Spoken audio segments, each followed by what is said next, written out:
È arrivata sulla regione l'attesa ondata di maltempo, 20 cm di neve a Sappada, mareggiate acqua alta lungo la costa, forti raffiche di vento. Per domani, diramata la protezione civile, un'allerta gialla. La situazione più critica a Grado, ormai ogni 15 giorni finiamo sott'acqua, dice il sindaco Kovac. Abbiamo bisogno del nostro Mose. Gli esercenti del centro affermano dovremo abituarci a sistemare i locali allagati. La Procura di Trieste è pronta a riaprire le indagini su una bomber con l'esame di reperti attraverso le attuali tecnologie. Possibili nuovi indagati, il principale accusato dell'epoca, Zornita, attende ancora il risarcimento. I falli commessi durante una partita di calcetto possono costare cari, lo sa bene un giovane della Tisana condannato dal Tribunale di Udine a 1 anno di reclusione, pena sospesa per aver colpito al volto un avversario. In mancanza degli azzurri, a colorare il mondiale in città ci pensano le comunità straniere. Questa mattina gli argentini si sono radunati a Udine, delusione per la sconfitta alla prima, ma si sono consolati con i sapori di casa.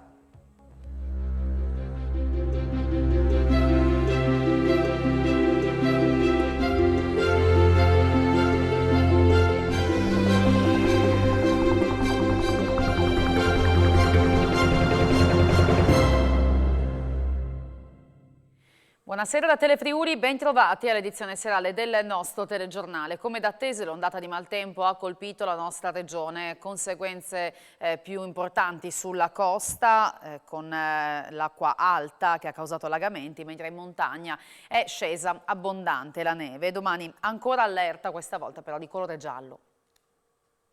Friuli per metà sott'acqua e per metà sotto la neve. Estremizzando è questo il risultato dell'arrivo dell'ondata di maltempo che ha colpito oggi la nostra regione e che avrà domani ancora qualche conseguenza. Infatti, dopo l'allerta arancione diramata ieri per oggi dalla Protezione Civile, per domani è stata diramata quella gialla. Maltempo che nel corso della giornata è andato a diminuire, ma che fin dalle prime ore di questa mattina ha creato disagi e danni. I più evidenti lungo la costa, da Lignano a Muggia, passando per Grado, Marano, Monfalcone e Trieste. Onde alte e vento forte hanno innalzato il livello della marea, allagando spiagge e moli.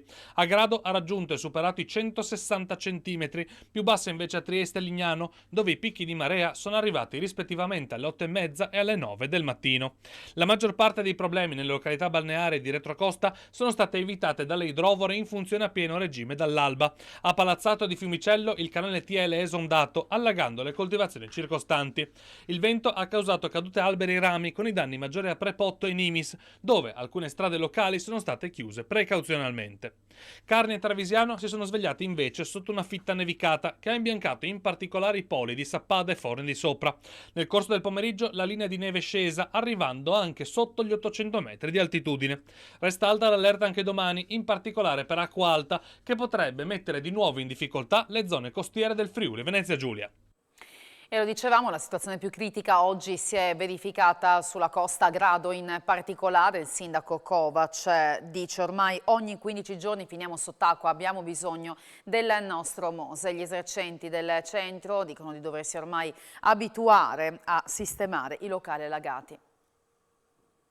Non è ammissibile che ogni mese, ogni 15 giorni abbiamo avuto la bomba d'acqua, oggi abbiamo l'acqua alta, ma Grado è sempre sommersa dall'acqua. È giunto il momento di invitare l'amministrazione regionale a difendere la nostra città con un provvedimento legislativo. Io sono pienamente convinto che anche Grado abbia bisogno del suo Mose per difendere questa città. Sono stati fatti dei lavori, sono terminati pochi mesi fa. Per quanto riguarda il nostro impianto, ha funzionato a pieno regime. Pompa in laguna qualcosa come 1500 litri al secondo. Abbiamo la possibilità di mettere altre 2 pompe, cosa che probabilmente faremo, ma non risolverà il problema nella sua interezza. Ha funzionato regolarmente sia oggi, che è un fenomeno di acqua alta sul quale c'è poco da fare, ma ha funzionato regolarmente anche nei 2 eventi meteorici che sono stati 2 eventi che non si sono verificati a Grado negli ultimi 100 anni, dati Osmer. Siamo venuti mattina presto. Alle 8 abbiamo già trovato l'acqua alta, è già aumentata, adesso sta andando giù, abbiamo avuto un 30 cm di acqua. Noi abbiamo avuto problemi per la sutura, ma insomma bisogna abituarsi. Purtroppo anche questa volta ha vinto l'acqua, è entrata, adesso sarà pulire e cercare di di rinnovare tutto e comunque la stagione sarà ripetitivo, ci stiamo adeguando, ci difenderemo il meglio possibile. Purtroppo è una situazione che è sempre messa in previsione ogni stagione. La manutenzione continua delle caditoie e la messa in opera di paratie e pompe idrovore ha invece evitato situazioni critiche a Marano Lagunare. Fa del punto il vice sindaco Sandro Ceccherini. Non abbiamo avuto grossi problemi, l'abbiamo tenuto sotto controllo assieme alla squadra della protezione civile e agli operai comunali la situazione, abbiamo dato supporto se c'era qualche condizione di criticità, però grossi interventi non ci sono stati. C'è stato negli anni scorsi un lavoro continuo di manutenzione sia sulle caditoie comunali che sulle pompe che garantiscono e tutelano soprattutto il centro storico, che è la zona più bassa del paese.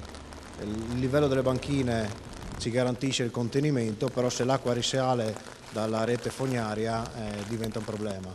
Abbiamo delle paratoie che chiudono l'accesso all'acqua e le pompe che comunque continuano a svuotare la rete fognaria anche dalle precipitazioni meteoriche. La continua manutenzione che abbiamo fatto ha fatto sì che la situazione sia comunque sotto controllo, sia stata mantenuta sotto controllo e non ci sono stati casi, non ci sono stati allagamenti, non ci sono state condizioni critiche. Il picco della marea è stato più alto del previsto, ma i danni sono stati contenuti grazie all'allerta meteo. Così il vicepresidente della regione Riccardi, che ha fatto anche sapere che già 300.000 euro sono stati stanziati per eventuali interventi urgenti legati al maltempo. L'ondata di maltempo che interessa il territorio vede al momento danni contenuti. Questo, ha detto stamattina il vicepresidente della regione Riccardo Riccardi, grazie all'allerta meteo diramata ieri dalla Protezione Civile che ha consentito di mettere in sicurezza il territorio. Per riparare agli eventuali danni da maltempo, ieri la regione ha stanziato 300.000 euro per interventi urgenti. Avevamo dato i segnali di allerta perché i nostri sistemi ci davano sostanzialmente un picco importante nella mattinata per quanto riguarda il maltempo. I segnali sono stati coerenti con l'andamento del picco, abbiamo registrato sicuramente delle precipitazioni importanti, tuttavia queste precipitazioni non hanno generato particolari danni. I nostri volontari sono presenti nel monitoraggio dell'andamento delle coste. Già ieri con il Presidente Federica avevamo firmato un decreto che metteva a disposizione le risorse per le misure urgenti necessarie per fronteggiare questo che abbiamo definito un preallerta. Dato il passaggio del picco, pensiamo che la situazione di pericolo presunto sia sostanzialmente superata. Chiudiamo con il maltempo e apriamo una nuova pagina del nostro telegiornale. La Procura di Trieste è pronta a dare nuovamente la caccia a una bomber, l'attentatore che seminò il panico a nord-est oltre 20 anni fa, ma mai identificato. Saranno esaminati alcuni reperti alla luce delle attuali tecnologie e non si escludono nuovi indagati.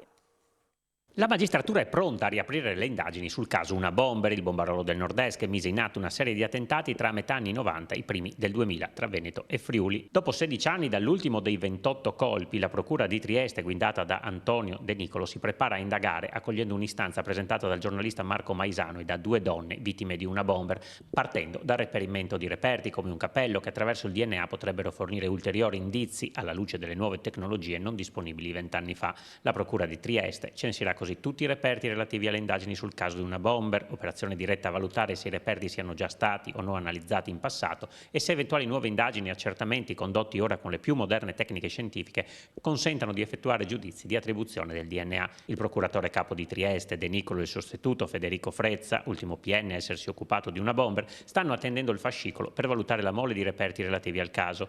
Ad ogni modo, la Procura ha confermato di essere intenzionata a chiedere al GIP la riapertura delle indagini. L'istanza, tuttavia, non è ancora stata presentata al giudice e lo sarà probabilmente nelle prossime settimane, dopo appunto una valutazione preliminare del fascicolo. In quel caso non va escluso che la richiesta di riapertura possa riportare qualche nome da iscrivere nel registro degli indagati. I magistrati infatti starebbero valutando una duplice ipotesi, l'iscrizione a carico di ignoti e, in alternativa, la contestazione di reato nei confronti di qualcuno. L'avvocato Paniz, difensore di Elvo Zornitta, sulla riapertura del caso Una Bomber, dice di sperare che emerga la verità che scagioni definitivamente il suo assistito. Ha sofferto troppo, ha aggiunto. È stato il principale indagato, per anni additato di essere l'Una Bomber del Nord-Est e si è trovato con la vita rovinata. L'ingegnere Elvo Zornitta, residente ad Azzano X, legherà per sempre il suo nome a quello del bombarolo mai identificato, anche se nel 2016 ogni accusa sul suo conto è decaduta dopo che la prova regina che lo doveva incastrare, un lamierino tagliato con le sue forbici, si scoprì essere stato manomesso dal poliziotto Ezio Zernar. Zornitta, oggi 65enne, distrutto dalla vicenda, così come la sua famiglia, si è sempre dichiarato innocente. A difenderlo l'avvocato Maurizio Paniz, che oggi commenta così i nuovi sviluppi. Sono molto felice, ho sempre dichiarato che auspicavo che la procura o le procure aprissero nuovamente le indagini per cercare di individuare il o i responsabili. Ciò avrebbe evitato qualsiasi ragione di ulteriore sospetto nei confronti dell'ingegnere Zornitta. Da quello che ho capito non c'è nulla di nuovo, ci sono reperti che erano già stati valutati, potranno essere rivalutati benissimo. Dal 2009 c'è una banca dati del DNA, se i DNA a suo tempo individuati che avevano escluso l'appartenenza all'ingegnere Zornitta dovessero combaciare con qualcuno di coloro che sono noti nella sede nazionale, ben venga. L'ingegnere Zornitta è totalmente estraneo a questo possibile sviluppo delle indagini. Zornitta, che ha sofferto d'ansia ed attacchi di panico per la vicenda, è ancora in attesa di un risarcimento. C'è una causa in corso, quello che è stato deciso dal giudice di primo grado per noi è troppo poco, per l'avvocatura dello Stato è troppo, il giudice d'appello deciderà. I falli commessi durante una partita di calcetto possono costare cari. Un giovane della Tisana è stato condannato dal Tribunale di Udine per lesioni personali. 1 anno di reclusione, pena sospesa e 5.000 euro di provvisionale per i danni. È costata davvero cara a Nicola Sanzolin, 27 anni, di Latisana, la gomitata al volto data a un avversario mentre giocava a calcetto. Il giudice Daniele Faleschini Barnaba lo ha riconosciuto colpevole di lesioni personali aggravate. Il PM aveva chiesto 1 anno e 4 mesi di reclusione. Il fallo, che ha causato al malcapitato giocatore la frattura dell'osso alveolare mascellare con indebolimento permanente all'organo della masticazione, è stato commesso l'8 giugno 2019 a Castions delle Mura, durante una partita amichevole nel quadro della festa paesana. La gomitata fu inferta prima che fosse battuto un fallo laterale. Per l'accusa e la parte civile, rappresentata dall'avvocato Michele Tibald, il colpo fu dato in maniera volontaria e a gioco fermo. Diversa la posizione della difesa. Nella ringa l'avvocato Daniele Alizzi ha sostenuto che il gioco non fosse fermo ma soltanto non attivo e che non c'erano ragioni per far male all'avversario. I due non si conoscevano e non c'erano stati screzi durante la partita. Il fallo, commesso per smarcarsi, fu involontario, commenta il legale, e rientra nel rischio consentito dal gioco del calcio. Scontato il ricorso in appello. Avrebbe indotto un imprenditore friulano ad assumere il figlio in cambio dell'alleggerimento di una verifica della Guardia di Finanza. La Procura di Udine ha chiesto 4 anni di reclusione per un alto ufficiale delle Fiamme Gialle. 4 anni di reclusione per aver indotto indebitamente un industriale friulano ad assumere il proprio figlio in azienda, sostenendo di poter controllare l'esito della verifica dalle Fiamme Gialle. È la richiesta avanzata dal procuratore aggiunto di Udine, Claudio Danelon, nel processo a carico di un alto ufficiale della Guardia di Finanza, allora in servizio presso il Comando Regionale Veneto. I fatti contestati si sarebbero verificati tra il novembre 2015 e il febbraio 2016. Nella requisitoria il PM ha sostenuto che l'ufficiale, allora tenente colonnello, fu contattato dopo l'inizio della verifica e convinse l'industriale, terrorizzato dal controllo, ad assumere il figlio, assicurandogli che non ci sarebbero stati approfondimenti perché conosceva il comandante responsabile dell'ispezione. L'assunzione avvenne pochi giorni prima della conclusione della verifica, che per Danelon fu gestita in maniera leggera ma non penalmente rilevante.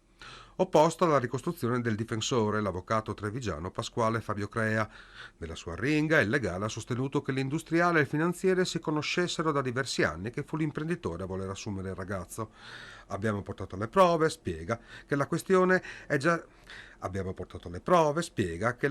era già stata decisa nell'estate 2015, che fu l'imprenditore a voler accelerare l'assunzione, mentre il mio assistito chiedeva di aspettare la fine della verifica. La sentenza è attesa per fine novembre. È morto l'ex ministro dell'Interno Roberto Maroni, aveva 67 anni, da tempo lottava contro una grave malattia. Oggi ho perso un amico vero, ha detto il presidente della regione, Massimiliano Fedriga.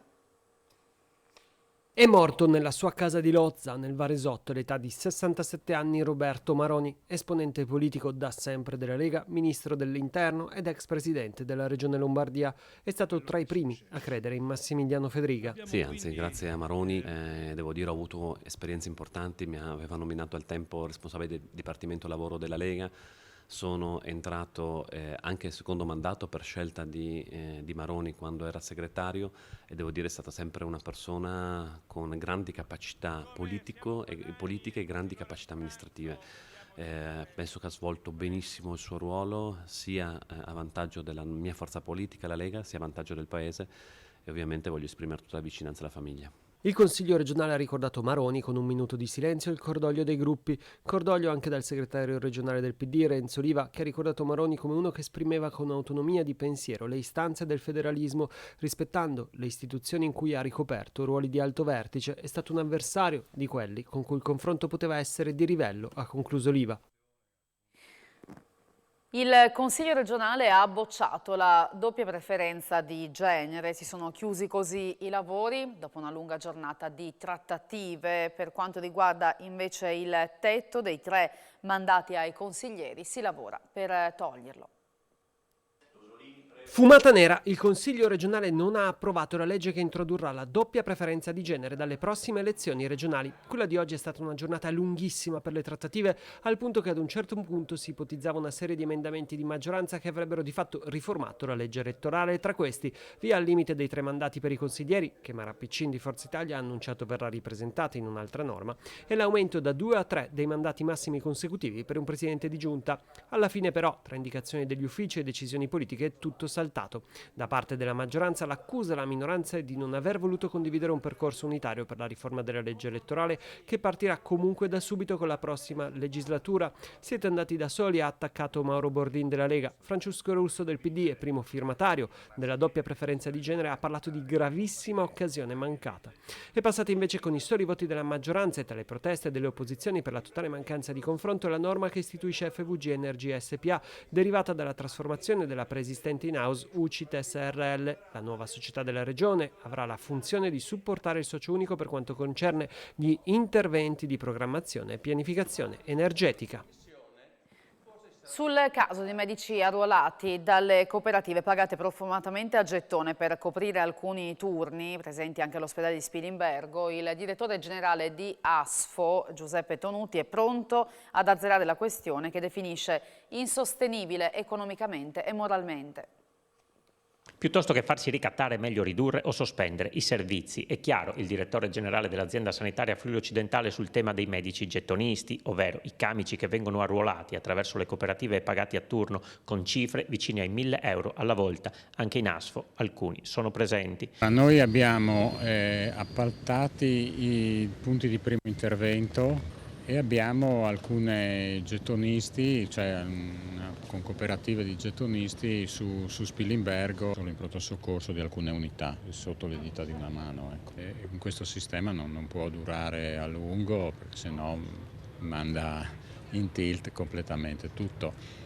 Tonuti, che ha trovato questa situazione al suo insediamento qualche mese fa, è totalmente contrario e vuole azzerare la pratica, anche se al momento, senza queste figure, l'emergenza si incepperebbe. Io sono quasi il parere che a volte convenga sospendere per un periodo piuttosto che andare in questa cosa, perché il rischio è alla lunga di sospendere tutto. Intanto c'è chi dal pubblico si licenzia per rientrare a gettone attraverso le cooperative. Qualcuno può anche essere successo, forse uno lo ha fatto. La tentazione è di farlo che lo facciano in molti. Se questi guadagnano in 10 giorni, forse meno, quello che guadagnano in un mese stando a lavorare qua, voi capite bene che la cosa non è sostenibile.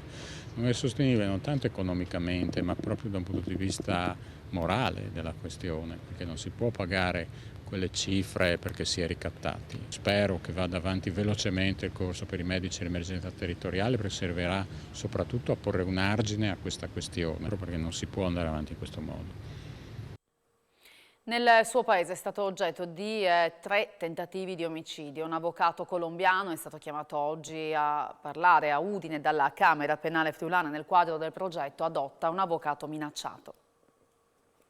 È stato l'avvocato colombiano Adil José Méndez Márquez il protagonista della conferenza tenutasi stamani in Sala Iace a Udine. Il legale sudamericano è stato chiamato dalla Camera Penale friulana nel quadro del progetto Adotta un avvocato minacciato, ideato dall'Unione Camere Penali Italiane per accendere i riflettori sulla situazione degli avvocati e difensori dei diritti umani ingiustamente perseguitati nel mondo.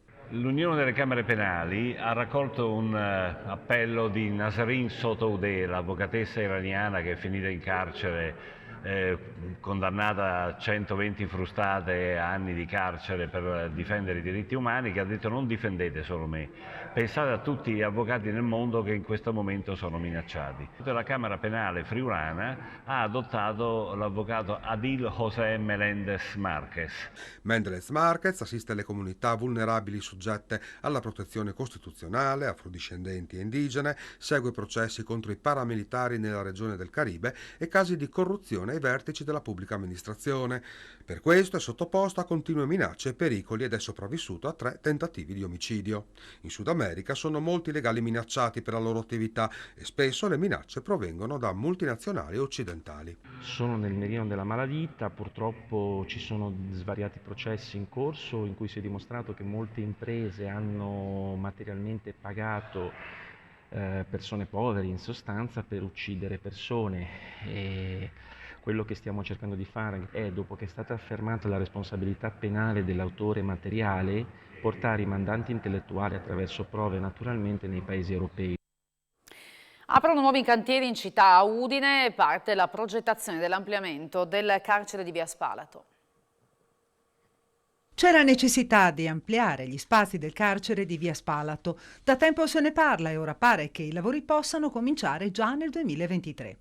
Il cantiere di Via Spalato, oltre i muri, è l'incontro che è organizzato dal garante dei carcerati, senatore Franco Corleone, insieme all'associazione Icaro, con il patrocinio del comune di Udine, affronterà il 16 dicembre nel Salone del Popolo di Palazzo d'Aronco tutte le tematiche legate al recupero della sezione femminile della casa circondariale di Via Spalato, dismessa da diversi anni.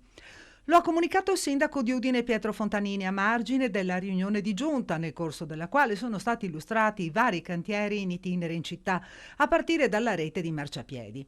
Gli ultimi interventi riguarderanno le vie Risano, Fistulario, Planis, Michelini, Bixio, Peschiera e Monte Vodice. In questi giorni avete avuto anche notizia di un finanziamento importante per quanto riguarda il PNRR e questo finanziamento andrà a incidere sulla realizzazione della palestra della scuola di Via Bariglaria. Abbiamo ricevuto 1.700.000 euro, tutti i pannelli fotovoltaici, ma soprattutto il materiale che verrà usato sarà coinventato in modo tale che non ci sarà dispersione. All'Ardito Desio verrà rifatta completamente la copertura. Il progetto è a carattere europeo, tra l'altro lì abbiamo anche risolto il problema con i confinanti e quindi non ci sono problemi, verrà realizzato in tempi brevi con questo progetto appena approvato.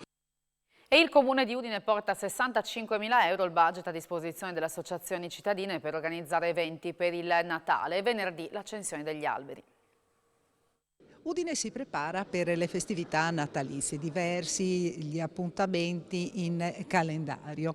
Ufficialmente partono venerdì nel pomeriggio ci sarà l'accensione degli alberi, quindi io già invito tutti ad essere presenti qui in via Lionello, in piazza Duomo ci saranno 2 bellissimi alberi che il comune di Paularo ha donato al comune. Presenteremo il programma definitivo lunedì prossimo, abbiamo fatto un bando, avevamo 50.000 euro previsto, oggi la Giunta ha deciso di aggiungere ulteriore 15.000 euro, quindi 65.000 euro in tutto, che consentiranno di scorrere la graduatoria delle associazioni che hanno presentato domande e quindi di arricchire questo grande carnet del Natale in città. Ci saranno concerti nelle parrocchie, soprattutto nei quartieri, ci saranno momenti di intrattenimento nella città, spettacoli musicali nei luoghi deputati, perché chiaramente siamo in inverno, ma ci saranno anche zampognari o gruppi, diciamo, abbiamo composizioni musicali di varia natura, con vari strumenti, da quelli tradizionali a quelli più come dire, contemporanei, e poi tutta una serie di iniziative espositive, i giochi nella ludoteca, insomma c'è qualcosa che vuole arricchire il Natale e fa sentire questo Natale della tradizione in Friuli sempre vivo. Visita di rappresentanza dal Friuli Venezia Giulia alla Camera di Commercio italiana a Lione, in Francia. Una visita importantissima per rafforzare i legami commerciali che ci sono tra la nostra realtà regionale e appunto Lione. La Camera di Commercio italiana Lione ha aperto le sue porte per questa visita istituzionale, è stata l'occasione per raccogliere non soltanto lo stato dell'arte, ma anche per gettare le basi per future collaborazioni basate sull'aspetto turistico, enogastronomico, di valorizzazione anche del nostro territorio, soprattutto in chiave di rilancio delle relazioni in vista di Gorizia e Nuova Gorizia, capitale europea della cultura, visto che vi sono dei legami storici importanti sui quali vogliamo continuare a costruire un'offerta che può essere a vantaggio di tutto il territorio. Assieme a noi il presidente di Ente Friuli nel Mondo, Loris Basso, e il presidente della scuola dei mosaicisti di Spilimbergo, per continuare anche qui ad approfondire relazioni non solo storiche ma in chiave futura per un'occasione di carattere imprenditoriale per i nostri giovani. Quello che noi facciamo è non solo metterci a disposizione, ma soprattutto individuare già da subito quegli strumenti di promozione delle aziende che hanno dei settori specifici, come può essere dal caffè fino all'aerospaziale, passando naturalmente anche per le eccellenze universitarie presenti nella regione, per poter dinamizzare al massimo i rapporti commerciali tra la regione Friuli Venezia Giulia e comunque la Francia intera, e naturalmente pensando poi ad una serie di eventi che possiamo creare anche per promuovere il famoso agroalimentare e l'eccellenza agroalimentare del territorio del Friuli Venezia Giulia. Non ci sono gli azzurri, ma si respira comunque un po' di aria di mondiali tra gli appassionati di calcio e tra le comunità straniere che sono presenti nella nostra regione. Per gli argentini però non è cominciata oggi nel migliore dei modi, l'Albi Celeste è stata sconfitta dall'Arabia Saudita, abbiamo incontrato i tifosi.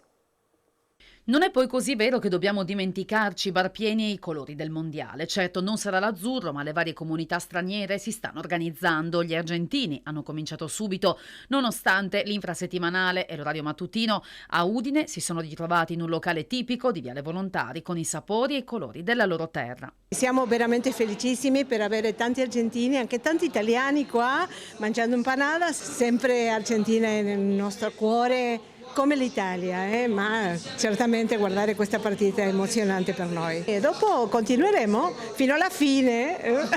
Siamo felici perché gioca Nahuel Molina, veniva qua ogni tanto, per quello per noi è un ragazzo carinissimo. Sono nato là e quindi la porto nel cuore, non c'è niente da fare. I genitori di Variano di Basiliano e mia mamma di Pantianeco. Ed è tornato qua da quanto tempo? 50 anni. Il cuore cosa dice? Diciamo che è sempre bianco e celeste. Non è andata come speravano, ma di certo ci saranno ancora sorrisi e abbracci come questi. Voi vi chiamate? Alejandro, Héctor. Di dove siete? Io sono di Buenos Aires. También io sono anche di Buenos Aires. E da quanto tempo siete qua in Italia? 20 anni, 20. 26. È un'occasione poi per ritrovarsi, anche per respirare un po' di sapore di casa. Sì, perché è un cibo tipico nostro, quindi... È un clima nostro, diciamo. Sì, bello, sì, molto bello. Mancherebbe solo l'asado. Ecco, anche quello. L'asado, lo facciamo dopo. Facciamo un po' di fumo, però. Tra poco Sport FVG, grazie per aver seguito il nostro telegiornale. Arrivederci.